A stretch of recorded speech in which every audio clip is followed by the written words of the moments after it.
کشمیر ہے اس کو انیکٹ کر لیا ہے تمام یونائٹڈ نیشن ریزولوشن کو ڈس ریگارڈ کرتے ہوئے، تو یہ تو بڑا واضح ہے کہ ہندوستان کی حکومت کرنا کیا چاہتی ہے. جس طرح آپ نے اپنے انٹرو میں 3 چیزوں کو ریفر کیا، ایک پبلک سیفٹی ایکٹ ہے، ایک 370 اینڈ 35A ہے، اور ان دونوں کی گاپ میں ایک طرف وہ نہایت نوجوان کشمیریوں کو بربریت کا نشانہ بنا رہے ہیں اور ایکسٹرا جوڈیشل کلنگز کر رہے ہیں، دوسری طرف حریت کی جو تمام لیڈرشپ ہے ان کو انہوں نے جیلوں میں بند کر دیا اور کچھ کو گھروں میں نظر بند کر دیا ہے، اور تیسری طرف وہ جو مظلوم کشمیریوں کے اوپر جو ظلم کر رہے ہیں، جو ابھی تک تقریباً 80,000 شہادتیں ہو چکی ہیں، 12,000 کے قریب جو ہماری بیٹیاں ہیں ان کی عصمت دری ہو چکی ہے، اور عصمت دری کو as a weapon of war use کیا جا رہا ہے. پھر پیلٹ گنز کا استعمال کیا گیا اور اس میں اسکول کے ینگ بچوں کو بلائنڈ کر دیا گیا، اور جس طرح پرائم منسٹر آف پاکستان کہہ رہے تھے کہ جو حریت کی لیڈرشپ کو گرفتار کر کے نظر بند کر دیا جیلوں میں، تو جو یوتھ لیڈرشپ کا رول جنہوں نے ازیوم کر لیا تھا، اب انہوں نے 30,000 کے قریب یوتھ کو گھروں سے اٹھا لیا، ایبڈکٹ کر لیا، جو کرفیو کا نفاذ کیا ہوا ہے، اور پھر ایسا کلیمپ ڈاؤن ہے کہ وہاں سے خبریں باہر نکل نہیں سکتی.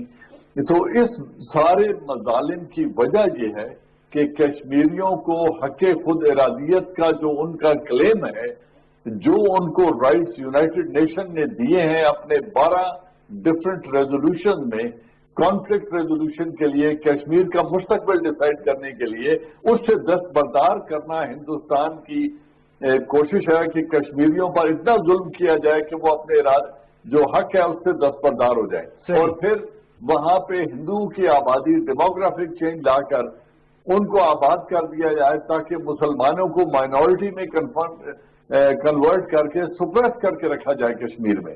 تو یہ بڑے بڑے عزائم ہیں ہندوستان کے جو وہ کر رہے ہیں، اور ان کی طرف سے انفارچونیٹلی جو یونائٹڈ نیشن ہے انہوں نے ابھی تک کوئی قدم نہیں اٹھایا ایسا کہ ہندوستان کو ان مظالم سے روکا جائے، کیونکہ اس وقت امریکہ اور ویسٹ ان کو اپنے اسٹریٹجک مفاد کے لیے ہندوستان کو استعمال کرنا چاہتے ہیں.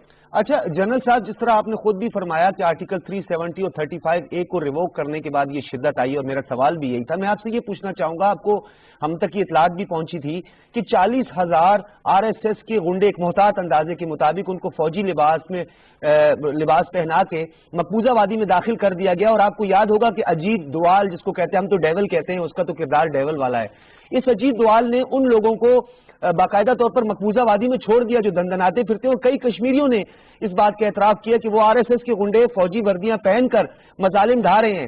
اس کیس کو ہم کتنا بلڈ کر پائیں، پوری دنیا کو بتا پائیں؟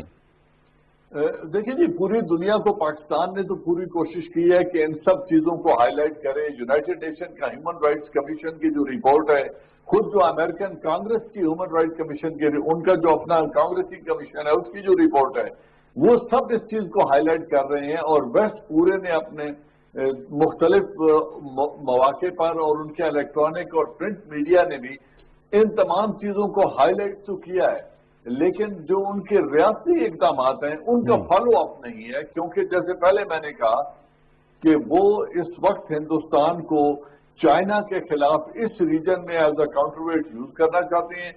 انڈو پیسفک اسٹریٹجی جو امریکہ کی ہے اس میں ہندوستان کا ایک کلیدی کردار ہے، اور پھر پاکستان اور چائنا کا جو اسٹریٹجک کوآپریشن ہے اور جو سی پیک کی ڈیولپمنٹ ہے، اور فردر افغانستان اور یوریشیا اور سینٹرل ایشیا کی طرف جو چائنا کا بڑھتا ہوا اکنامک انفلوئنس ہے، اس سارے کو کرٹیل کرنے کے لیے وہ امریکہ کو as a pivot state use کرنا چاہتے ہیں اس ریجن میں، اور اپنے تمام اسٹریٹجی اس کے اراؤنڈ بلڈ کرنا چاہتے ہیں. تو جب یہ مورا انہوں نے استعمال کرنا ہے اسٹریٹجک مفادات کے لیے اس ریجن میں، انڈو پیسفک کمانڈ میں، اور چائنا کے خلاف اور سی پیک اور پاکستان کے خلاف، تو اس لیے وہ صرف نظر کر رہے ہیں ان تمام مظالم سے جو ہندوستان کر رہا ہے. کیونکہ جو ریال پولیٹک ہے اس میں کوئی موریلٹی نہیں ہوتی، وہاں اخلاقیات کی کوئی گنجائش نہیں ہے، ریاستیں اپنے مفاد دیکھتی ہیں. لیکن پاکستان سے جو کچھ بن پا رہا ہے